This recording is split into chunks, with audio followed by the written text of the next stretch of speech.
একদম সুন্দরবনে জমজমাট। চলে এসছে আমাদের লাঞ্চ, আর লাঞ্চে কি আছে আরও একবার তোমাদের একটু ভালো করে দেখিয়ে দিই। এই হচ্ছে ভাত, ভাতের সাথে মাছের মাথা দিয়ে ডাল আছে, দই ইলিশ আছে, ইলিশ পাতুরি আছে, তার সঙ্গে বেগুনি, পাঁপড়, এখানে একটা পুঁই শাকের তরকারি মাছের মাথা দিয়ে, আর লাস্টে হচ্ছে চাটনি, মানে আমের চাটনি। ওভারঅল যদি বলতে হয় খাবার দাবারের আয়োজন সেরা আছে। আর যেই প্রাইসে এই 2 রাত 3 দিনের প্যাকেজ পাওয়া যাচ্ছে, থাকা খাওয়া ক্যানিং টু ক্যানিং পুরো টোটাল যে প্যাকেজ, আমি বলবো অনেক কম। মানে 2 দিন তোমরা জমিয়ে খাওয়া দাওয়া করবে, প্রকৃতিকে এনজয় করবে, যদি কিছু দেখতে পাও সেটা কিন্তু কপাল। এবার একটু টেস্ট করে দেখি কেমন লাগে, কারণ এই সুন্দরবনের খাবার দাবার কিন্তু সত্যিই দারুণ। আর গরম গরম সার্ভ করা হয়েছে, মাছের মাথা দিয়ে ডাল, বেগুনি,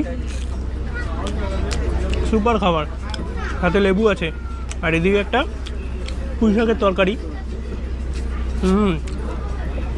এটাও কিন্তু পুরো